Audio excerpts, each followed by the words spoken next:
Welcome to the second session of the Qualitative Methods Masterclass webinar series.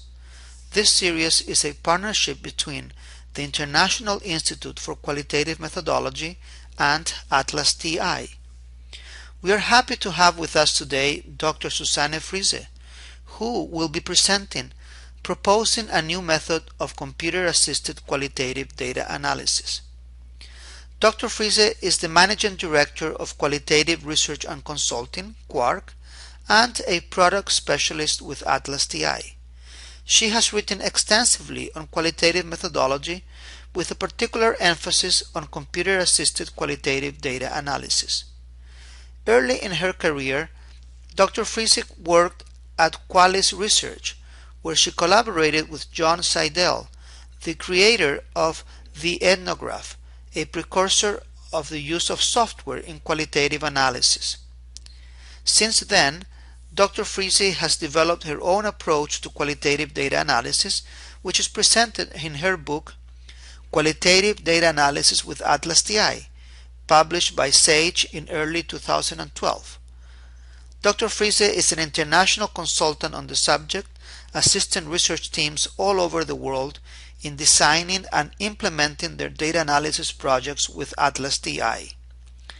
Before I give the microphone to Dr. Friese, let me mention a few formalities. First of all, if you happen to get disconnected from the session, click again on the link you received from GoToWebinar. If the presenter is disconnected, she will do the same thing. But in that case, please be patient since it may take a few minutes for her to come back. Of course, we hope that none of this will happen today. Dr. Friese will present for about 30 to 40 minutes. After that, she will take questions. Your microphones will be muted while she speaks in order to avoid background noise and echo. While she's speaking, however, feel free to write down your questions or comments using the questions pane in the control panel. At the end of her presentation, Dr. Friese will read your questions and pass the microphone to those who desire to speak.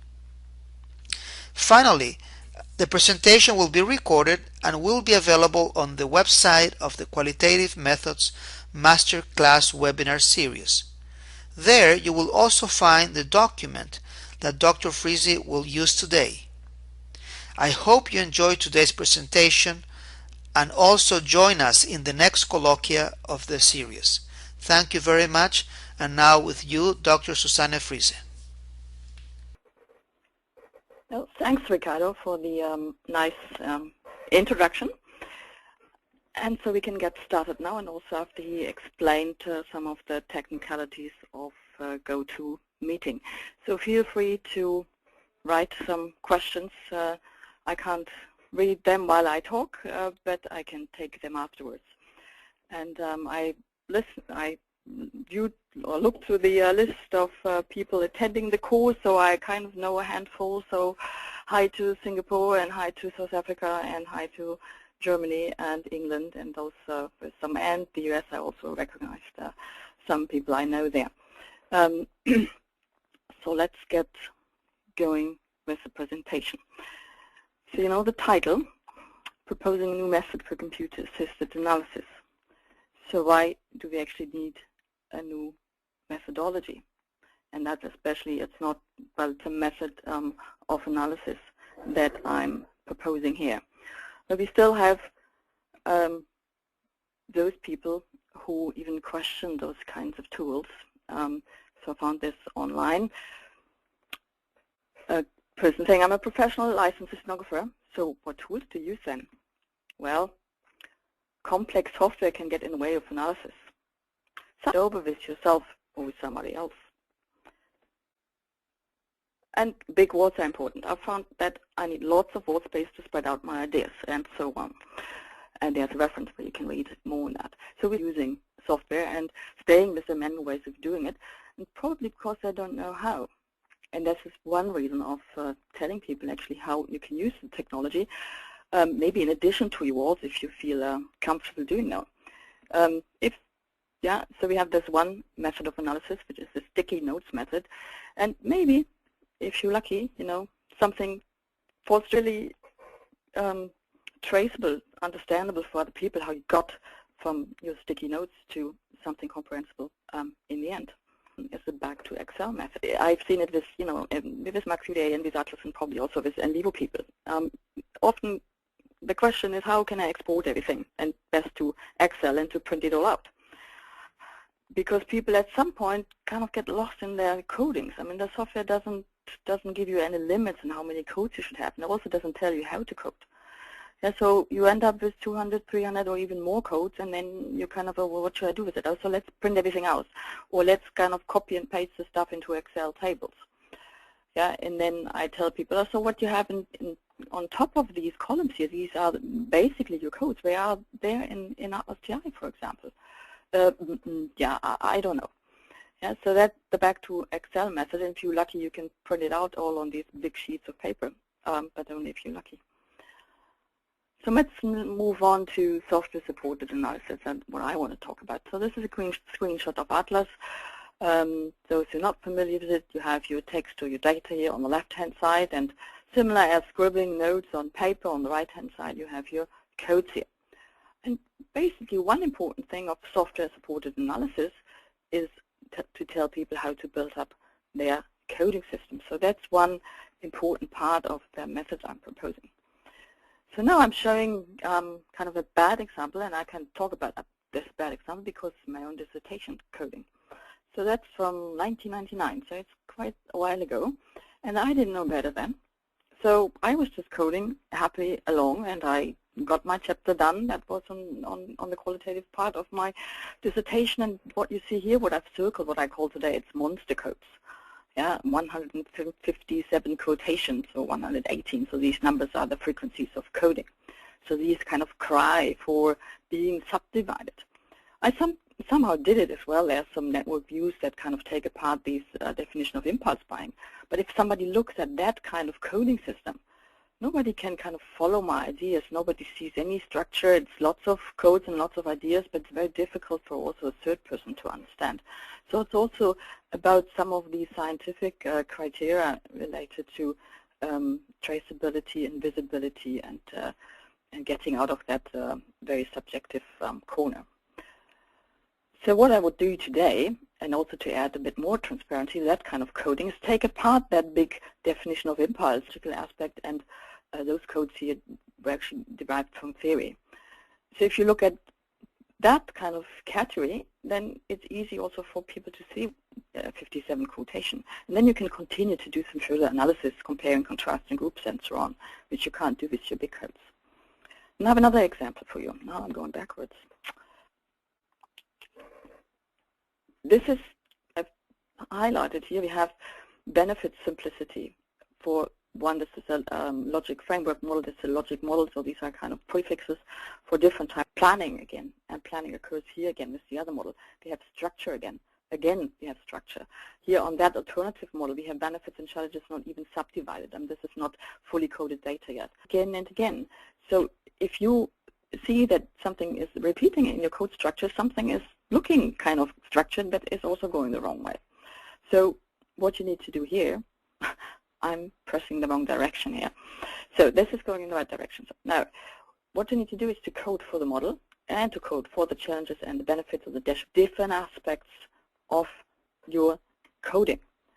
So this is a kind of still developing code list. And these are very high numbers here, but this also results from like having done some recoding using the network view function. So probably it would be fewer codes if we go back to the data again and straighten this out, because we could have longer segments here. Not every little quote is double coded with that one here. So the right level here of coding would be benefits and challenges. And then we have the graphic one. And probably then if we work with the graphic type of elements, we could develop type A, B, C kind of codes. And then what we see here as well, we have those, if you lump it all together, well, now we can look at history. Not in history in relation to the model, not at first. We can divide history in the different aspects of history, or the different descriptions or definitions or purposes or lessons learned. Yeah, so we get on a completely different level of coding. And so that code list still needs to be worked on.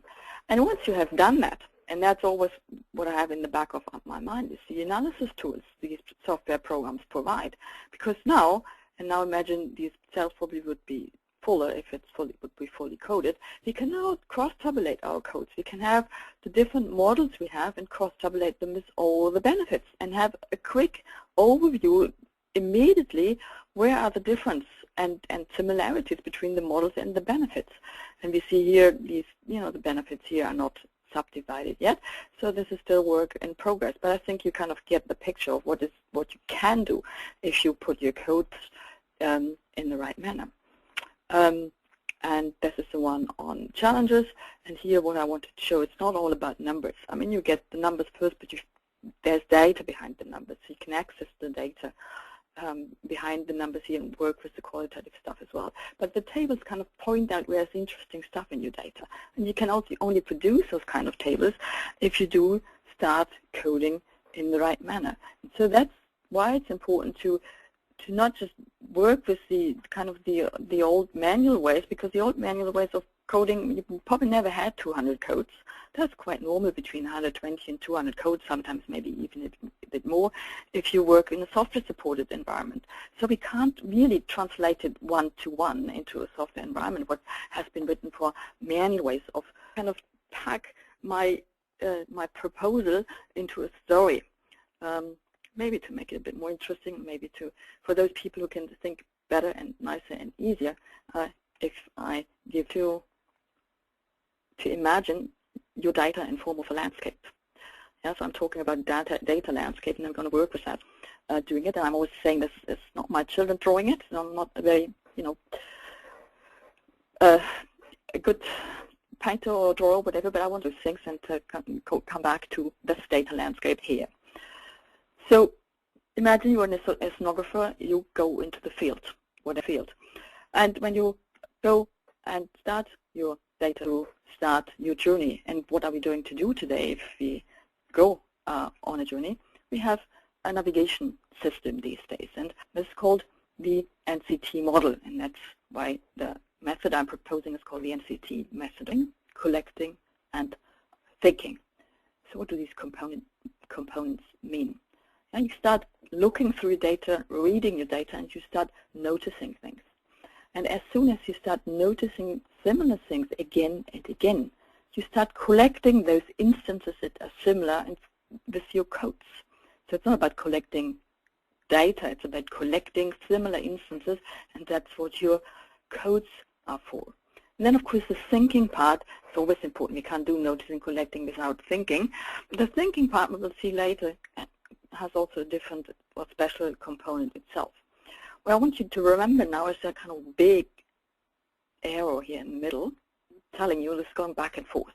And we have these small whiskey arrows here, there's a very tiny single one, and lines here that kind of tell you it can go from noticing to collecting to thinking, but it's more back and forth between noticing, collecting, and going back to noticing, going to collecting, and so on.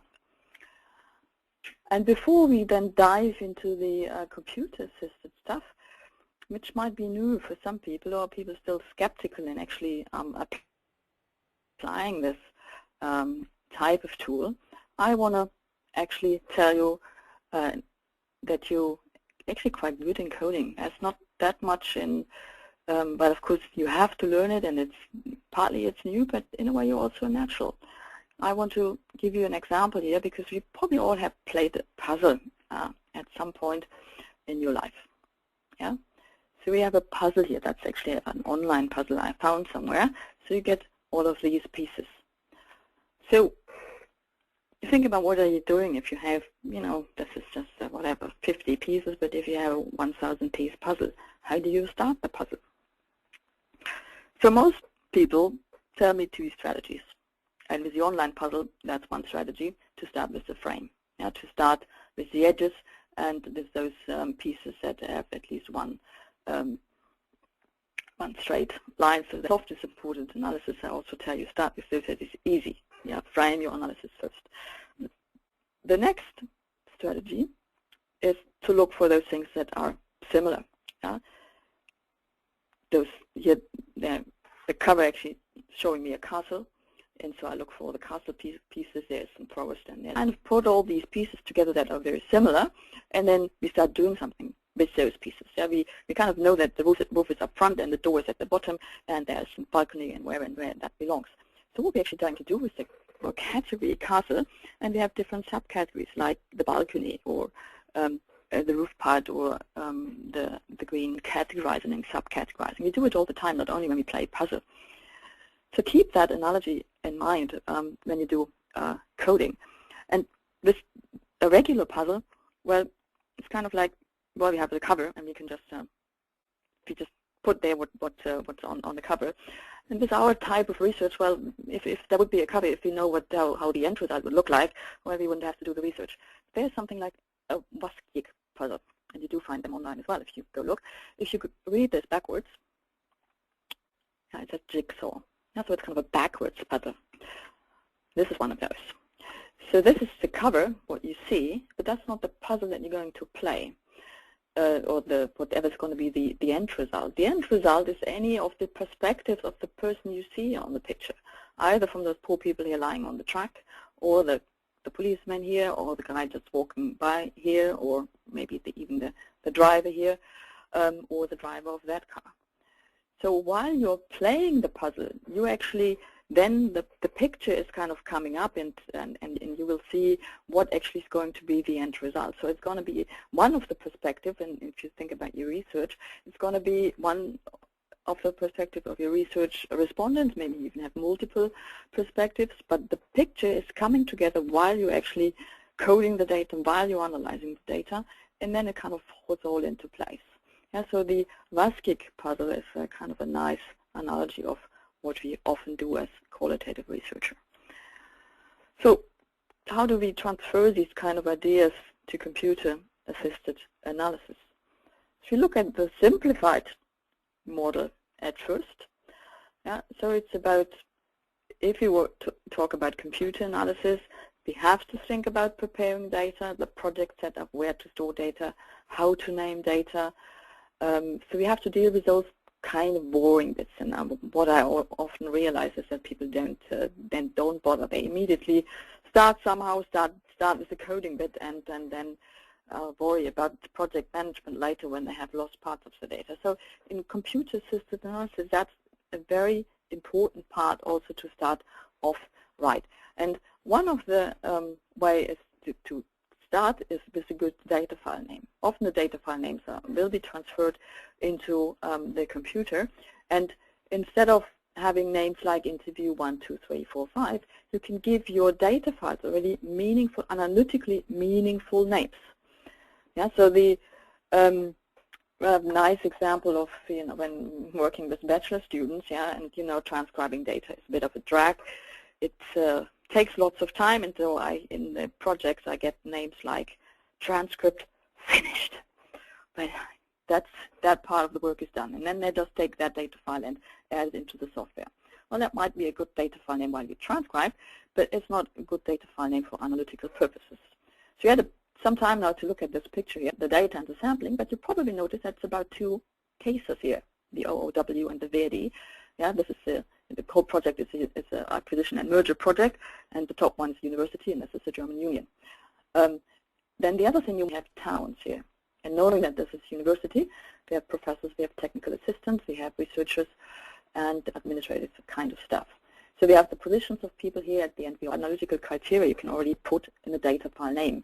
So that's kind of like the frame in the puzzle. So you start framing your issues and maybe start thinking about some first codes that you already know from theory. Yeah, but having the framing your project first before you get going. Then it's all about the code your data, and then you use the software to sort and structure all of your codes, and then you can start thinking about your data via the code. So it's easy to access your data patterns and whatever. Yeah, but now remember what I pointed out before: the big arrows in the middle and the thin ones on the side. So that's kind of the thin ones on the side that may happen, but in reality, it's more like that. So I found something already, and then data is quite thin here. I need to go back and do collect some more data. Recoding goes on for quite some time. So it's not the first thing your code is going to stay like that. So it's going to, you have to work through your coding system a few times. And this kind of line here, so I'm basically, I started with grounded theory at some point 20 years ago. That's so I got into qualitative data analysis, and a lot of suggestions they're making that still hold today, and that one of it is to start with your data analysis early. So you start with your first 2 or 3 interviews, and then you realize, oh, that's something very interesting here.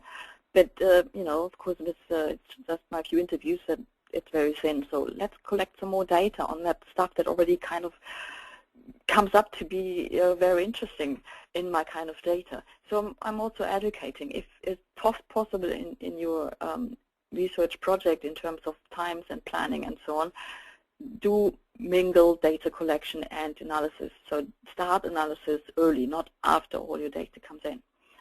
So this process is going on for quite some time, but then we have deadlines. Reports need to be written, dissertations need to be handed in, conference papers need to be written.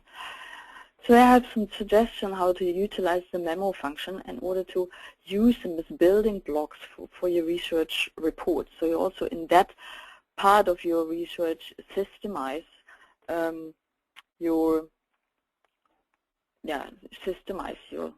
type of work. So then you have your data in, and you did all your your organizing and stuff like that, and then you go code your data. And at first it's about having lots and lots of ideas when you code your data. And you can always resort and restructure and rename your codes. It's not written in stone. That's the beautiful part about computer-assisted analysis. It's not a note scribbled and then you have to take it away and so on. So the first bit of your, it may be quite rough depending on the way you code. And we're all different people and we all come from different walks of the term first cycle coding, which I like and I kind of also borrow from him. This is just a list of from a workshop setting, so I've coded about the same amount of time. So this coder has many more codes. A newspaper data where Schwarzenegger got elected governor in California, so a while ago, and we see names here like his opponent, political opponent, Gray Davids, and just some codes which probably more in vivo type codes coming from the data. And here, if you look on the right-hand side, we have economical framework. We have description of it on a much more abstract level. So if you happen to be on that side, if you're that kind of person, you're going to end up with fewer codes. And if that's 600 codes after 2 interviews. Yeah, and then probably most people are going to be here somewhere in the middle, having some abstract codes and some descriptive codes. So then the question is, what are we going to do with those? Yeah, so this is not about coding all of your data and ending up with lots and lots of codes and then reviewing. It's like coding the first 2 or 3 interviews and then sit down and review the 2 examples now, depending on what type of codes you have. And as mentioned, most coders probably have both. And here, just assuming we have coding just very broadly, this is the ATLAS example project about the relationship between children and happiness. And just to very briefly say that it's some blog data discussing some statistical findings that having children and happiness and marital satisfaction and all those kind of things that we would like to have is all going down. It's all negatively correlated, and that's a debate about that. So it's small data set. And there's one lump of codes, effects of parenting. Yeah, what people have said about it. So now you can do it electronically, and but you can also just write and scribble down some notes and kind of create your subcategories here. All the things you can do less, or the trouble you have more if you have children. Your marital satisfaction is going down, but also we have positive things. There's something about personal growth, or maybe even positive as effects on the career. That's all what was in the blog data. So where do we go from here? Yeah. So now we're getting into structuring the code list. In ATLAS, you do have to work with prefixes. So whatever becomes the main category needs to be added here up front, and then you add these subcodes here into your code list. These subcodes, as you see, are empty, all these zeros. So we have all the coded data still here in the main code. So we need to go back now to our main code and read and add all the quotations into the subcategories. So by that you already see that normally we would like to do it after we already collected 66 quotations here. Yeah, you probably want to do that in an earlier stage, so we start getting into structuring our data quite a bit earlier. And the other way that can happen is that you have to move from descriptive to conceptual codes. So that is when people start having lots and lots and lots of codes. And that's why I have my swamp into my data landscape. So if you realize you have 600 codes after coding about 2 interviews, that guy here with the red flag should kind of pop up in front of your inner eye. Yeah, so remember that little red guy. Yes, the example I'm going to show here is all these descriptive codes that were in this kind of data set. What's all about, yeah, parenting is hard work, but yeah, so lots of, and if you just you know, maybe take a moment, read some of this stuff, and if you're a parent, you probably know all of these things that might happen to you, and all of these things were mentioned in the data. And let's assume operative level first. You can't leave them like that. This is just about one aspect of the data. We would end up with, you know, thousands of codes. So what do we need to do now? The ability to do that. So that's the ATLAS merge function. And then we realize something, or being deeply fulfilled, meaningful life, has also something to do with fulfillment, purposeful life, richer life. So we all kind of through all of these large lists of codes and merge what seems to be quite similar to them and collect them into a more conceptual code. We add the prefix and end up as kind of a subcode. So this is the other way of this. We already seen at the beginning of the presentation. If you mix different layers of coding, also and end up with a red flag, should pop up in front of your inner eye if you're applying all over the place. We have here childless, it's a father, and we have a mother here. We have fathers, mothers, hard work but rewarding. We have the same thing again for the mother, hard work but rewarding. We have effects of parenting, less focus on self. We have that for the father, less focus on self. And the parent in here, yeah, and then we have those, not the childless, or those people who don't want to have children, so maybe even have another group of people here. Then we would even duplicate all of this, and we have seen that we had hard work, but we had a number of codes. Effects of parenting already had 7 codes. So if we would all prefix that with fathers and mothers, and then with all of these, we would end up with lots and lots of codes. So that little guy here should kind of come up in front of your inner eye if you see you kind of copying your codes all the time. So what do you need to do here? Yeah, you need to again separate all. I added the prefix from here for like kind of family codes, have children, or those, you know, the females and the males, and then double code with what else is going on in the data. Yeah, this person who has children talks about sources of happiness, definition, and so on and so on, what these other subcodes are. Yeah, but the whole block entry is kind of coded with the more variable type code. So this is an example of a structured code list. So we have here our variable type codes, which were the kind of the model code in the first example, and we have all the content codes here. And this is the code list. If you remember my dissertation code list, with back then we didn't have color, so color of course also helps to point out you know, certain groups of codes. But this code list can be explained to a third person. You may end up with 12 to 25 categories in, you know, kind of a regular normal type project. And you don't even have to explain all of these different subcodes, but you can explain that something about happiness going on, hard work, but effects of parenting, definition of happiness, and so on. So the code list like that can be explained also to a third person, and it's going to transparent. I'm jumping this one now just to show you can also structure by numbers, but I'm thinking I'm running a bit out of time. So now we have described our data landscape already a bit better. Yeah, so it's not about just saying there's a forest and there's a lake and there's some flowers. We have now blue flowers and red flowers and purple flowers. So it's described quite a bit better now after we have a structured code list. So now you can take that code list. You probably develop it with, you know, first 5, 6. If you have interview data, if you have other type of data, you may need more or less depending on the data type. But this kind of a subsample of your data, you develop this and you continue coding with your structured list. So now the coding is one bit. We have prepared the data. Now we have prepared the data of reflection all over the place, pointing out that thinking and reflecting on data is very important. And where do you do that? In software. You write memos, and you write there with the data.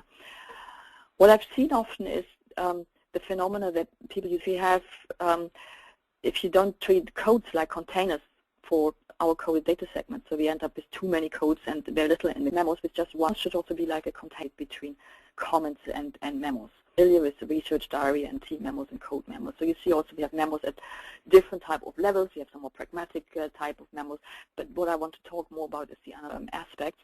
But we also can use memos for building our research reports and analysis. Yeah, if you formulate your research question and then ask people, just take a minute or two or three, maybe it takes, to write down the query, what you actually did. And then you, of course, go through your data, you write up your analysis, and then you can link the memo to, like, nice examples in your data that you want to quote later on. Yeah, so this makes your analysis transparent. If you don't have a memo with just sometimes even not a title, yeah, you have a memo and also for yourself, this is what I want to write about. And then you ask yourself, how do I find an answer? Yeah, that's when you start thinking which codes you need, what queries do you need to run, and then if you write it down, you make it transparent for other people to follow. It's not just subjectively, you actually get out of this black box and telling people actually how you arrived at your results. Yeah, and then with the Atlas output, you get all the quotes directly here with the references. So you know this is from document 8 and it's in paragraph 12. So you can build in this quotes, the direct quotes you want to use into your writing. So these then can become the building blocks of your research report. And the memo writing goes together with the analysis tools. So just to briefly show you what might be possible is the code co-occurrence table. We do see some coefficients here, which is not very useful here in the small data set, but if you have survey data, 500 cases or whatever, that coefficient might be useful, but you can also turn it off, yeah, just to have it complete here. You get the codes primary document table. This is a table where you see the codes, all code families, frequencies across documents, also your document groups, comparing males and females on, you know, on a similar level, or different locations, different groups of people, and so on. And we have the query tool asking all kinds of, combining all kinds of codes here. We have 14 operators, so these are the standard operators that you do find in the various software packages. And what you can also do is combine code queries with variables. So you can actually become quite sophisticated in the type of queries you ask. I mean, this is not going to go through this now in detail, but see, you can actually end up with quite complex queries here, and then I've seen more complicated queries that you build up your coding system in a particular manner. Yeah, so that's why that first step is so important, and that's why the coding, the way I explain it here, that is necessary for computer-assisted analysis is different from manual ways of coding, and that's why we need a new method. There are all kinds of beautiful ways. Then you hopefully climb the mountains, you know, sticky notes type of method. Yeah, you can get into different levels of analysis, and you can really see new things in your data that wasn't possible. Then you can start getting into visualizing your relation. Now maybe you see some first, you know, connections. First, these are Atlas network time, and the next one actually is a typology developed by a PhD student, and you see, you know, with the colors here also, you know, the green reddish type of. But you need to, of course, work with your data and see how things are related in order to come up with these networks. So the more natural part of working with networks and visualizing is towards the end of the analysis. So that's the version 7, a network, and you see also you can integrate also quotes, you can integrate memos, your documents, images, and a lot of, or basically all the elements you have in your project. And so if we now bring it all together, yeah. First of all, let me finish my little story here. So there's also a story about this data landscape. We have the stones of wisdom here in the middle. Yeah. So we first looked at the latest data landscape and said, okay, what does it all mean? Yeah. And then maybe while working with the people here in this little mountain area, we then figured out that, you know, that was something you know, people strive for in their lives, and in order to kind of enter the circle of wisdom, well, you have to go the difficult way. You know, through the swamp or the power walk here, and then you can enter the circle of wisdom. If you're the leisurely type person, you can only kind of watch from the outside. So what I'm actually wanted to tell you here is we tell stories with our research projects. So this is just the story of this little data landscape, but also you tell stories, and that's when you're getting into the visualization and network view function, when you actually tell the story of your research and your research results. So to formalizing the model, well, we do start, I subdivided into a descriptive and the conceptual level. The first stage is to develop your coding system, to go through a couple of times to this noticing, collecting, and thinking process, to develop higher-end or lower-order codes, and I briefly went through how to go from developing subcategories, or how to go from descriptive to conceptual level, to develop your structured code list, and then you're going to code. And yeah, and this noticing, collecting comes in at all levels. Yeah, at first, when you start noticing things in your data, that's when you start noticing similar codes, and so on. So once the coding system is done, then you can move on to the conceptual level. Then you can move on to the analysis tools and can query your data in all kinds of different ways. So the codes are handled in your data that help you think about your data. Then the memo function comes in, and you start writing, and then you can also go into the network view function. If we look at these, the memo comment type of part, when you start maybe out with your research diary right from the beginning, with your idea memos, to-do memos, the more functional type of memos. Comments you probably write all the way through. Yeah, but there's, you know, different levels, comments and memos. And your research question memos, they start more here in the middle when the data is coded, and then you approach the data from a kind of different level. Okay, now the data is coded. Now these are my data from a different angle, and then write your research question memo. And then all of this goes into your research report, whatever you write here in your memos, and then your network views here, and that all become then the building block for your NCT model. Plays a role all over the place. Yeah, here the think part is more important. And then you don't notice things in the data anymore, I mean in terms of coding, but you notice things that relate to each other. So when you write memos, so it's also noticed. So we still have noticing and collecting here. So that's why I called it computer-assisted and CT analysis method. And underlines why we need also new methods when we work with in a computer-assisted environment. So that's a quote from Winograd and Flores, already from 1987. But also, what I realized over the years is that if you work with computers, we can't just use the old manual ways of working. And the way you can all read it up more closely and more detail is in the book Qualitative Data Analysis, which to ATLAS version 7. And also, this was the first time I started to develop that method, so I have done some more thinking and discussing with people. So that method will also come out a bit clearer and more fine-grained also in the second edition of the book, which will come out in January 2014. So thanks for listening. Moving on, then I guess I have to close the session. And well, thank you all for listening, and hopefully I could provide some ideas. This presentation, as Ricardo mentioned, is recorded. We will put it up so you can view bits and pieces of it later, or tell your colleagues if they want to view it. The presentation itself is online, so if you want to access a link, and then you can look at the presentation. And I think what the